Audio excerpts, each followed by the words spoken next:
Welcome to Bible Forum. I'm Warren Sprouse. This is the Sunday before Christmas. And I've got an article I've entitled, Merry Christmas, Israel?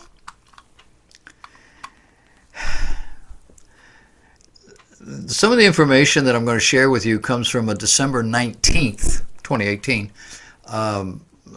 web article on a Jerusalem organization. I can't think what it's called, jns.org. I can't remember what the words stand for, letters.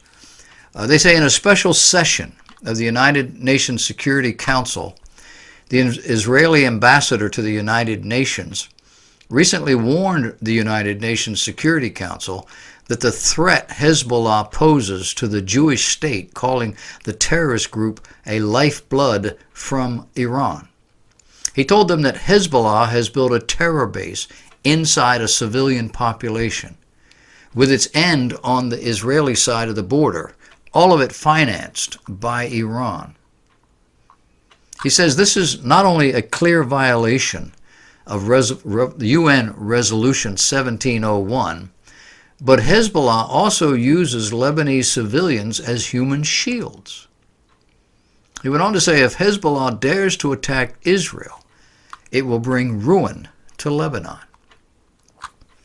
In his remarks, Danon revealed evidence of Hezbollah's violation in the southern part of Lebanon, reaching into Israel by providing aerial photographs.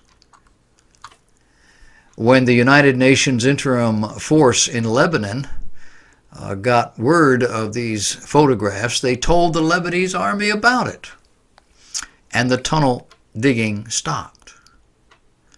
But it seems forces within the Lebanese army proceeded to inform Hezbollah, which enabled the terrorist organization to conceal the tunnel's operations, thwarting Israel's defensive actions. And now President Trump has said he's going to pull our troops out of Syria. Now, for those who don't have a map of the Middle East in their mind, Syria is directly north of Israel, while Lebanon is to the east at a narrow strip of land between Syria and the Mediterranean Sea. It runs up alongside of Syria. Both countries border the Golan Heights, which Israel now occupies out of self-defense. She had given up claim to the Golan several years ago, but was forced to reoccupy the area when Israelis living in that area were threatened by the neighbors. Now, in the Bible, Lebanon is listed as the eastern boundary of the land that God gave Israel. So Lebanon belongs to Israel. God gave it to them. Now, on the surface, this means a healthy portion of Syria also belongs to Israel, if not all of it. But if you accept what the Bible says, you would have to admit that's all Israel. Deuteronomy chapter 11, Moses giving the law, said, every place whereon the soles of your feet shall tread shall be yours, from the wilderness and Lebanon, from the river Euphrates, even unto the uttermost sea, meaning the Mediterranean, that shall be your coast. Later on, as Joshua was preparing to take the promised land, Moses is gone, and the children are ready to cross over. And God spoke to Joshua. After 400 years of Egyptian captivity, being away, God told Joshua 1 verse 4, from the wilderness and this Lebanon, even unto the great river, the river Euphrates, all the land of the Hittites, and unto the great sea toward the going down of the sun, shall be your coast. Now, Israel takes the Old Testament very seriously. She is not going to be displaced again. She's made that very clear. She is trusting that God will uphold his end of the deal, and they are patiently but purposely seeking to reclaim their land. Now, there's no telling what's going to happen when and if U.S. troops leave Israel. Israel is already feeling the pain, as are the Kurds. The Kurdish people are largely Christian. And destabilization of that region is not a welcome prospect. If Syria and Iran are emboldened by Turkey and Russia, things could get very, very bad quickly. As President Trump has ordered all,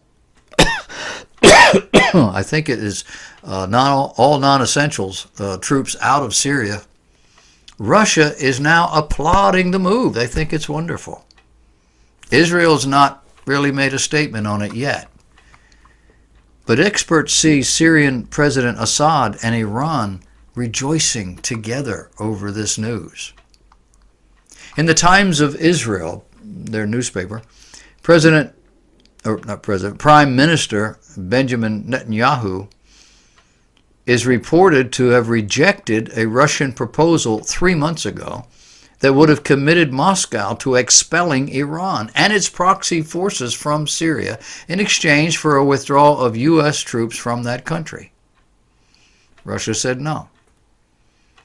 The offer was part of a pitch Russian Security Council Secretary Patrushev gave to his Israeli counterpart Meir Ben-Shabbat in September and was aimed at fostering better ties between the United States and Russia through a deal on Iran and Syria.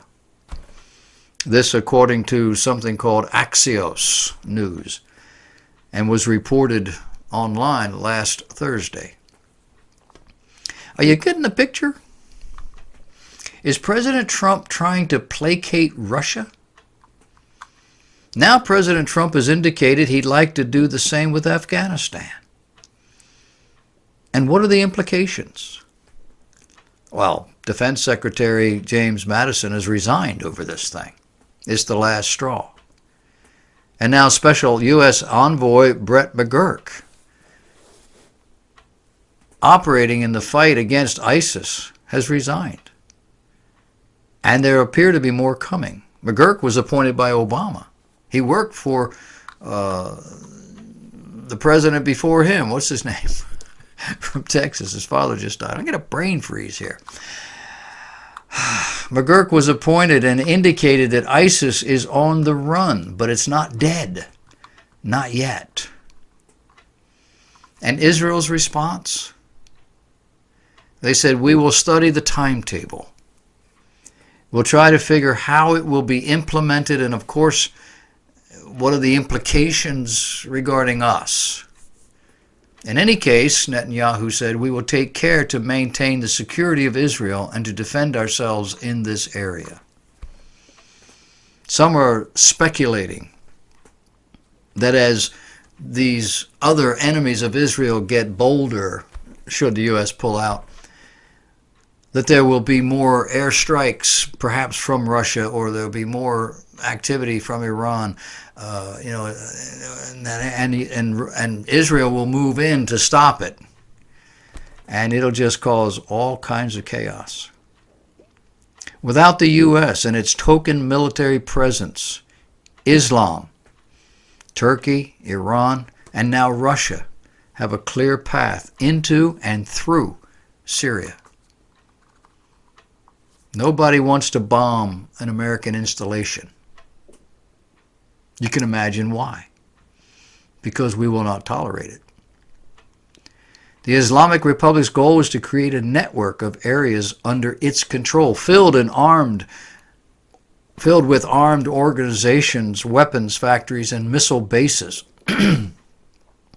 Tehran wants to build these assets so that it can later use them to attack Israel and to threaten and extort moderate Sunni states that stand in its way of regional hegemony.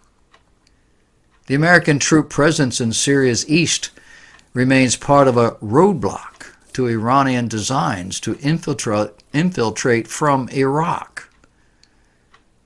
The seriousness of the threat was reflected in an airstrike on July 16th of this year, attributed by international media reports to Israel. That strike targeted Iranian forces that appeared to be building such a land corridor and resulted in a high number of casualties among Iraqi Shiite militia members and Iranian officers. According to additional reports, Iran has also moved ballistic missiles to Iraq, placing them under the guardianship of Shiite militia, which has led to speculation that Israel may launch attacks on Iranian interests in Iraq. In August this year, a Shiite militia in Iraq claimed hostile drones targeted their storage facilities in an airstrike, though they did not identify the attacker. U.S. Special Forces worked near Tanaf. This is close to the borders of Syria, Iraq, and Jordan. They work with the Kurdish units there, that is Kurdistan. With the U.S. gone, these Kurds are going to be at risk. Kurdistan is an outpost of reason between Iraq, Syria, and Turkey. ISIS is, in the words of a former Director General of the Ministry of International Affairs and Strategy, more or less gone. But it wouldn't take much to reinvigorate them and others.